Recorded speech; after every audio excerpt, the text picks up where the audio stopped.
કેમ છો? સ્વાગત છે તમારું મારી ચેનલમાં। આજે હું તમારા માટે ભાવનગરનું સૌથી પ્રખ્યાત ભૂંગળા બટેકાની રેસીપી લઈને આવી છું। તમે ભૂંગળા બટેકા તો બહુ ખાધા હશે, એકવાર તમે મારી આ રેસીપીથી જરૂરથી ટ્રાય કરી જોજો।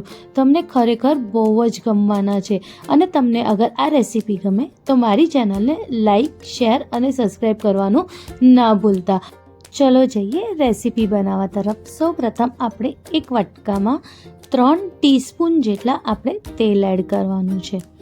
હવે એમાં આપણે અડધી ટીસ્પૂન જેટલું મીઠું એડ કરવાનું છે। આપણે અત્યારે મીઠું થોડુંક જ એડ કરવાનું છે। હવે આમાં 2 ટીસ્પૂન જેટલું આપણે લાલ મરચું એડ કરવાનું છે। અહીંયા મેં કાશ્મીરી લાલ મરચું એડ કર્યું છે। હવે બધાને આપણે સરસ રીતે મિક્સ કરી દઈશું। જ્યારે એ સરસ રીતે મિક્સ થઈ જાય પછી આપણે આમાં બટેકા એડ કરવાના છે। અહીંયા મેં 500 ગ્રામ જેટલા બટેકા લીધા છે। નંગમાં ગણવા જાઓ તો 25 જેવા નંગ છે। હવે બધાને આપણે સરસ રીતે મિક્સ કરી દઈશું।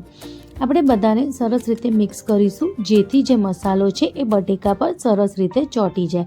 આપણે એટલે જ તેલને અને એડ કર્યું હતું મરચાંમાં, તેથી બટેકા પર સરસ રીતે એ ચોંટી જાય। હવે આપણે આ બટેકાને સાઈડમાં મૂકી દઈશું।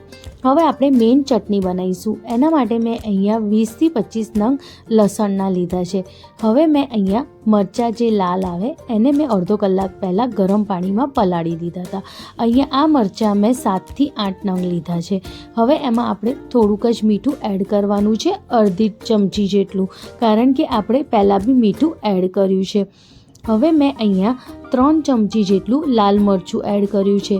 આ મરચાંમાં મેં તીખું મરચું અને કાશ્મીરી મરચું મારું મિક્સ છે, એટલે મેં આમાં 3 ચમચી જેટલું મરચું એડ કર્યું છે। હવે 1 ચમચી જેટલું ધાણા જીરું અને થોડીક જ આપણે 1/4 ટીસ્પૂન જેટલી હળદર એડ કરવાની છે।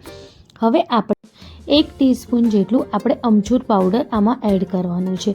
હવે જે પાણીમાં મેં મરચાં પલાળ્યા હતા એમાંથી થોડુંક જ પાણી આપણે ક્રશ થાય એટલું જ પાણી આપણે આમાં એડ કરવાનું છે અને હવે સરસ રીતે ક્રશ કરી દેવાનું છે। ક્રશ કર્યા પછી જો કંઈક આવી રીતે આપણી ચટણી બનીને રેડી થઈ જશે। આ ચટણી તમે થોડી ઢીલી પતલી જેવી રાખવી હોય રાખી શકો છો। આને આપણે તેલમાં શેકવાનું જ છે। આટલી ઘટ હોય તો બી વાંધો નહીં, સહેજ પતલી હોય તો બી વાંધો નહીં। હવે આપણે એક કઢાઈ લઈશું। એમાં આપણે મોટા 3 ચમચા આવે એવું આપણે તેલ લેવાનું છે। 3 થી 4 ચમચા તમે આસાનીથી લઈ શકો છો અને ખાસ કરીને આમાં તમે સિંગ તેલનું યુઝ કરશો તો ખરેખર જે બટેકા ભૂંગળા બનશે એ બહુ જ ટેસ્ટી બનશે। હવે બધી ચટણીને આપણે આમાં શેકી લેવાની છે। આ લસણની ચટણી છે એટલે આપણે શેકવી બહુ જ જરૂરી છે, જેથી લસણ અને મસાલા બહુ સરસ રીતે આપણા શેકાઈ જાય। હવે એને થોડીક વાર માટે ગેસની ફ્લેમ એકદમ ધીમી કરીને શેકાવા દઈશું અને આપણે એકદમ સરસ રીતે શેકાવાનું છે, જેથી એની અંદર થોડું બી આપણને કાચું ના લાગે। હવે જે મિક્સરમાં આપણે ક્રશ કર્યું એમાં થોડું પાણી એડ કરીને આમાં આપણે એડ કરીશું, જેથી જે આપણી ચટણી છે એ થોડી લચકી પડતી અને થોડી આમ રસેદાર લાગે। જો કંઈક આવી રીતે, કારણ કે આ રસો આખો એનો સુકાઈ જ જવાનો છે, એટલે કંઈક એની ગ્રેવી નથી બનવાની। હવે આપણે એને ફરીથી લીડ લગાવીને થોડીક વાર માટે એને શેકાવા દઈશું। હવે જ્યારે એ સરસ રીતે શેકાઈ જાય તો થોડીક 1 જ સેકન્ડ માટે એને સરસ રીતે આપણે મિક્સ કરી દઈશું અને જે બટેકામાં આપણે મસાલા લગાવીને રાખ્યા હતા એ બટેકાને હવે આપણે આમાં એડ કરીશું। હવે આની ઉપર આપણે અડધા લીંબુનું રસ એડ કરીશું। આપણે પહેલાં અમચૂર પાવડર આમાં એડ કર્યું છે એટલે મેં આમાં અડધા લીંબુનું રસ એડ કર્યું। જો અગર તમે અમચૂર પાવડર ના નાખો તો તમે 1 લીંબુનું રસ પણ આમાં એડ કરી શકો છો। હવે બધાને આપણે સરસ રીતે મિક્સ કરી દઈશું અને હવે આને પણ આપણે લીડ લગાવીને ગેસની ફ્લેમ બંધ કરી દઈશું અને સરસ રીતે એને આપણે સિજાવા દઈશું, જેથી બટેકા અને મસાલા સરસ રીતે એકબીજા જોડે સરસ રીતે મિક્સ થઈ જાય અને સરસ રીતે ચડી જાય। હવે આપણે ત્યાં સુધી આવા જે ભૂંગળા આવે છે એ માર્કેટમાં મળે જ છે। હવે આપણે આને ત્યાં સુધી ફ્રાય કરી દઈશું જ્યાં સુધી આપણા બટેકા સીજી જાય। જો કંઈક આવી રીતે આપણે બધા ભૂંગળાને તળીને સાઈડમાં મૂકી દેવાનું છે। તમે ભૂંગળાને થાય તો અડધા કરીને બી તળી શકો છો, કાં તો આવી રીતે આખા પણ તળી શકો છો।